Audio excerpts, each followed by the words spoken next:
নমস্কার বন্ধুরা, মেঘার সাথে বাঙালিয়ানার আরও একটি নতুন পর্বে আপনাদের সবাইকে স্বাগত। আজ নিয়ে এসেছি শীতকাল স্পেশাল পালক পনিরের রেসিপি। আর এই পালক পনিরটা আমি একেবারেই পেঁয়াজ রসুন ছাড়া তৈরি করে দেখাবো, যাতে এটা যে কোনো নিরামিষ দিনেও আপনারা বানাতে পারবেন।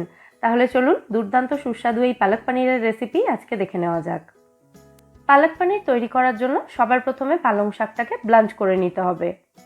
একটা কড়াইতে আমি পর্যাপ্ত পরিমাণে জল নিয়েছি। জলটা ফুটতে শুরু করলে তার মধ্যে ভালো করে ধুয়ে পরিষ্কার করে রাখা পালং শাকের পাতাগুলো দিয়ে দিচ্ছি।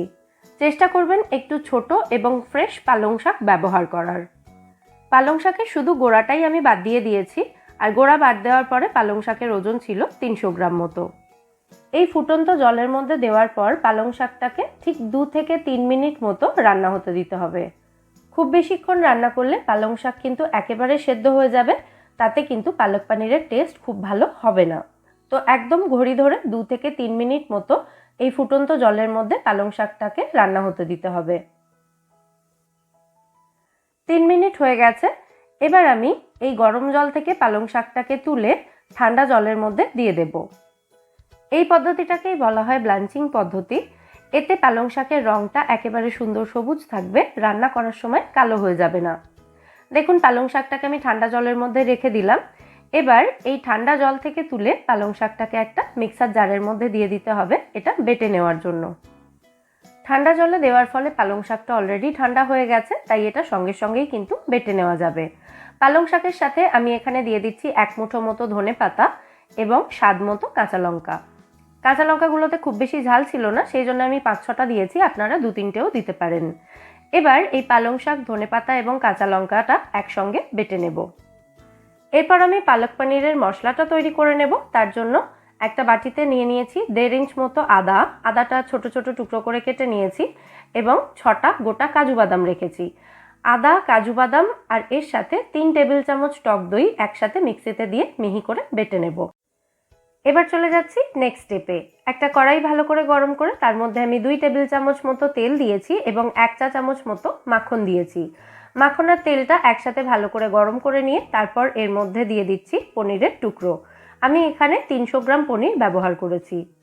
পনিরটা আমি দুবারে ভেজে নিচ্ছি। এটা অর্ধেকটা পনির রয়েছে, একদম হালকা করে পনিরটা ভেজে তুলে নিচ্ছি। আর এটা আমার বাড়িতে তৈরি করা পনির, সেই জন্য শেপটা একটু অসমান। একদম হালকা করে পনিরটা ভেজে তুলে নেওয়ার পর বাকি তেলের মধ্যে আমি দিয়ে দিচ্ছি ফোড়নের জন্য 1 চা চামচ গোটা জিরে। জিরের কালারটা ব্রাউন হওয়া পর্যন্ত ভালো করে ভেজে নিয়ে তারপর এর মধ্যে আদা, কাজু বাদাম এবং টক দই, যেটা আমি একসাথে বেটে নিয়েছিলাম, সেই মিশ্রণটা এর মধ্যে দিয়ে ভালো করে কষিয়ে নিতে হবে। লো টু মিডিয়াম ফ্লেমে রেখে মশলাটাকে 2 থেকে 3 মিনিট মতো কষিয়ে নিতে হবে, যাতে আদার কাঁচা গন্ধটা একেবারেই চলে যায়। মশলাটা ভালো করে কষিয়ে নেওয়ার পর এর মধ্যে আমি একসাথে বেটে রাখা পালং শাক, ধনেপাতা এবং কাঁচা লঙ্কাটা দিয়ে দিলাম। পালং শাক বাটাটা মশলার সাথে ভালো করে মিশিয়ে নেওয়ার পর আরও 2 মিনিট এটাকে কষিয়ে নিতে হবে। চাইলে এই সময়ের মধ্যে 1 চিমটে মতো হলুদ গুঁড়ো দিয়ে দিতে পারেন, তবে আমি এখানে হলুদটা দিলাম না। দিয়ে দিলাম 1/2 চা চামচ পরিমাণে ভাজা জিরে এবং শুকনো লঙ্কার গুঁড়ো। গোটা জিরে এবং শুকনো লঙ্কা শুকনো কড়াইতে ভালো করে ভেজে সেটাকে গুঁড়ো করে আমি এখানে ব্যবহার করেছি। মশলাটা ভালো করে মিশিয়ে নেওয়ার পর মিক্সার জারটা ধুয়ে সামান্য একটু জল আমি এর মধ্যে দিয়ে দিলাম। জলটা একদমই কম দিতে হবে, কারণ পালক পনিরে কিন্তু খুব বেশি গ্রেভি থাকলে খেতে ভালো লাগবে না। দিয়ে দিচ্ছি স্বাদ মতো নুন এবং মিষ্টি। মিষ্টি দেওয়াটা কিন্তু ভীষণই ইম্পর্টেন্ট, অল্প একটু চিনি অবশ্যই দেবেন। সমস্ত উপকরণ আবার একসাথে ভালো করে মিশিয়ে নিচ্ছি। এবার এর মধ্যে ভেজে রাখা পনিরের টুকরোগুলো দিয়ে দিলাম, তারপর আবার ভালো করে মিশিয়ে দিচ্ছি। চাইলে আপনারা পনিরটা না ভেজেও কিন্তু পালক পনির তৈরি করতে পারেন। এবার কড়াইটাকে ঢাকা দিয়ে গ্যাসের ফ্লেমটা একদম লো করে দিয়ে এটাকে রান্না হতে দেব 5 মিনিট মতো।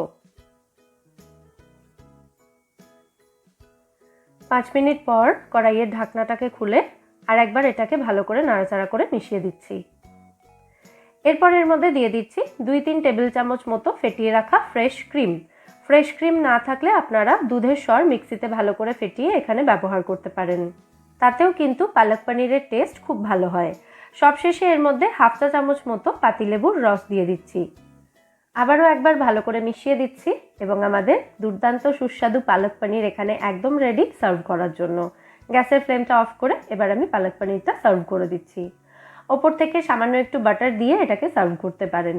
পেঁয়াজ রসুন ছাড়া সম্পূর্ণ নিরামিষ এই পালক পনিরও কিন্তু খেতে অসাধারণ সুস্বাদু হয়। যে কোনো ধরনের রুটির সাথে এটা আপনারা সার্ভ করতে পারেন। তাহলে অবশ্যই রেসিপিটা বাড়িতে ট্রাই করে আমায় জানাবেন এই রেসিপিটা আপনাদের কেমন লাগলো। রেসিপিটা ভালো লাগলে ভিডিওটাকে বরাবরের মতো একটা লাইক এবং শেয়ার করার অনুরোধ রইল। ফিরে আসবো নতুন কোনো রেসিপি নিয়ে। সবাই খুব ভালো থাকবেন।